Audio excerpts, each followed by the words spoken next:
channel. My name is Mariana Santos, and I'm one of the founders of Brazily Fitness. And today's video is talking about my story and how I became an instructor, and it might be a little bit different than what you expect. But before we get started, make sure if you're new around here, subscribe to our channel, turn on that little bell signal so that when we have new videos, you will get notified and get in on all the fun stuff that we have planned for you guys. So today, I just want to get real and vulnerable about my story. So this video is especially for you if you're a new fitness instructor, if you're thinking of becoming a fitness instructor and you're a little bit scared and not sure where to start.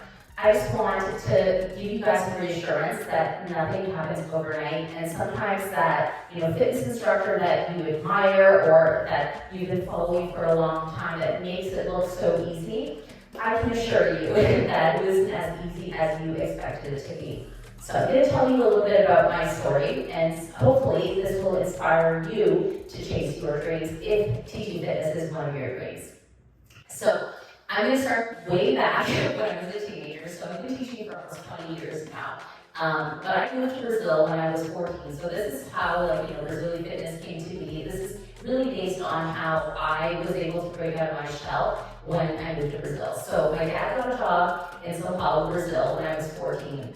And as you can imagine, I wasn't very happy about the news, right? We all had to move to Brazil. So my sisters and I, we didn't really speak Portuguese. Like, my parents are Brazilian, so we understood Portuguese, but we only ever answered them in English. So we had to adjust to a new culture, new language, leave our friends behind. As as a 14-year-old and a teenager, I wasn't happy about that, right?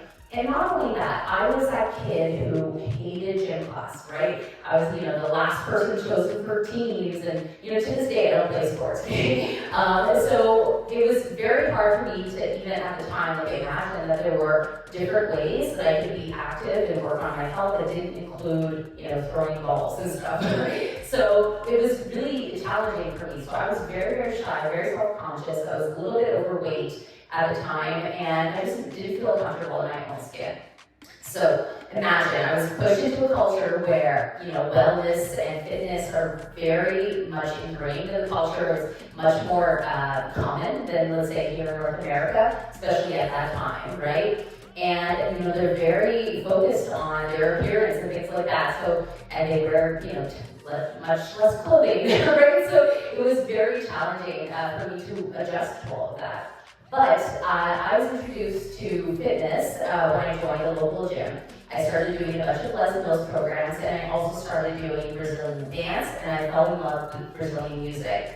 And slowly, I discovered this confidence within myself, right? And it helped me to break out of my shell, and I found out that, wow, there are ways that I can be active and take care of my health, my body, that don't require sports. I fell in love with dance, fell in love with all the Les Mills programs, and when I came back to Canada, I was like, this is what I want to do. So I went to college, started working as a personal trainer, group fitness instructor, and it was, not as easy as I thought it would be, right? So let's say that, yes, I had broken out of my shell a little bit, but I still had a lot of work to do. So the first class that I started teaching was body combat. So I don't know if you have any fellow body combat instructors in the house, but as you can imagine, like I said, I was very shy. So imagine someone who's super shy teaching body combat, right? So it was literally like, okay, and now we're going to punch, and now we're going to kick. It was very, I was very timid, very quiet. And I remember that at the time we had team leaders, and I remember that when I submitted my first video to her, where she was going to decide whether or not I could submit it to Les Mills to get it approved, she told me, you know what, Mariana, I don't know if this is for you.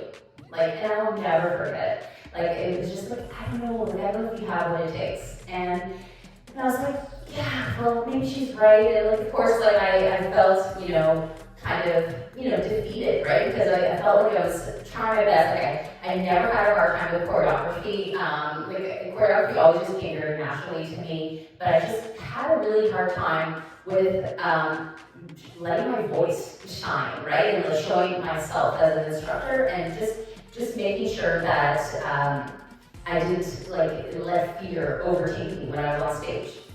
So I I don't know what happened, but after that moment, something just clicked where I realized, you know what, when I go teach these classes, I know that I'm shy. I know that I'm quiet, but these people here, most of them have never seen me before. Like, maybe they don't know that I'm shy. So what I started to do from that point forward was I started to create this like persona. It's like the stage Mariana, instructor Mariana, where I would channel like my inner like Beyonce, or like the most confident person that I can imagine. Like, that person would come out when I was teaching. So all of a sudden, all that fear of like being loud and being judged just started to melt away. Now, it didn't happen in one class or two classes, it happened over time.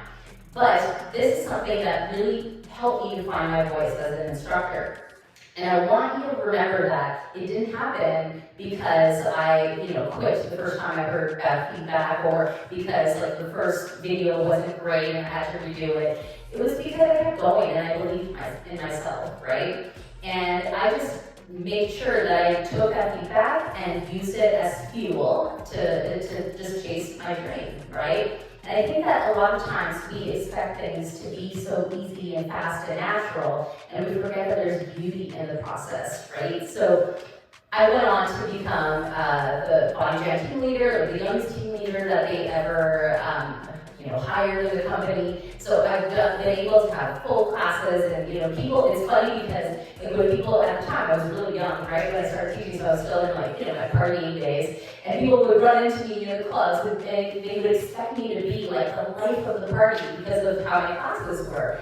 And they were always surprised to see that I was kind of like, doing my own thing in the corner, like I wasn't trying to be the center of attention, because that wasn't necessarily who I was as a person. It was like my instructor persona on stage, right?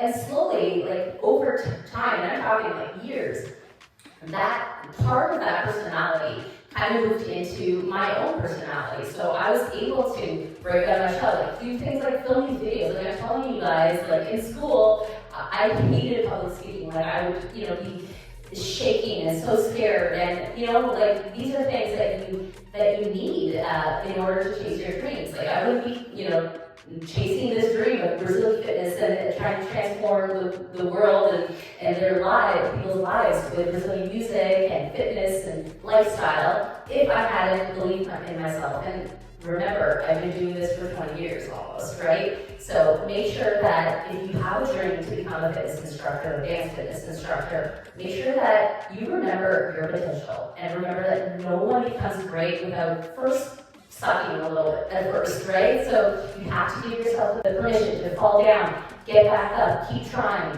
And what's also helpful is just surround yourself with a community of people who are all on similar journeys. So for me as an entrepreneur, I have an amazing network of entrepreneurs that honestly, if it wasn't for them, I don't know where I'd be. So find your tribe, find your community, which is what we're building with Brazily Fitness. We're getting together the most passionate instructors, all working together because we all have the same mission, right? We all want to help people be healthier and happier. So why not come together? There's so much magic in teamwork. So it's not about competing, it's about coming together for a common cause. So I hope this video was helpful, and I'm more than happy to answer any questions. If you have any doubts, if you're questioning whether or not instructing is for you, just reach out, comment below, reach out on Instagram, whatever you want. I'm always here for you.